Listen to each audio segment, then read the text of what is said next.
ibi byose byavuzwe ni amakosa asubirwamo buri gihe by the same people, n'abantu bamwe, cyangwa se abantu bamwe bishobora kuba umuntu runaka,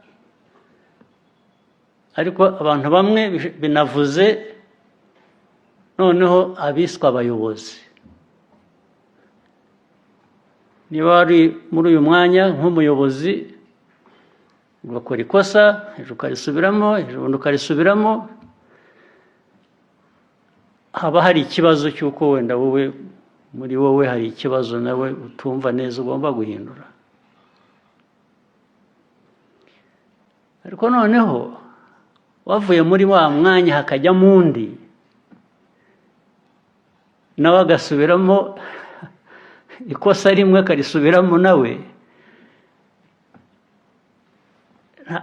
kandi ubundi abantu baratandukanye, ntabwo abantu bateye kimwe, dufite imyumvire itandukanye, dufite imikorere itandukanye, dufite umwimerere utandukanye. Ariko kuba nakora ikosa uyu munsi ndi hano nkarisubiramo ejo nkarisubiramo, ejo bundi nkarisubiramo, ubundi bwa mbere nijye nk'umuntu hari ikibazo. Ariko unyigijeyo hakaza undi agahagarara nawe agasubiramo ikosa nk'iryo nakoraga, ubwo ikibazo murumva kiri hehe?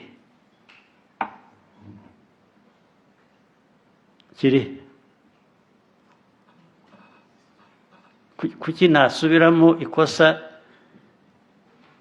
amakosa mu buryo bumwe nk'ubwo uwo nasimbuye yakoragamo amakosa? ubwo byumvikana bite? Mubyumva mute mwebwe? Nimwe mbaza. Ikibazo kiri muri twe nk'Abanyarwanda, kiri muri twe nk'abandi ntiriwe mvuga, kambyihorere mbigire iby'Abanyarwanda gusa. Ubwo dufite ikibazo ki? Kandi uko mwicaye aha mwese, abayobozi mwicaye aha mwese,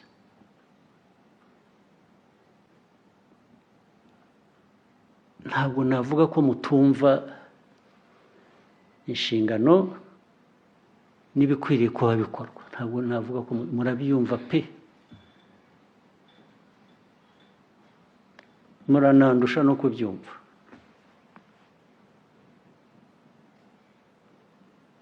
Ariko jye aho bigeze niyo mpamvu mbaza ikibazo nk'iki ngiki.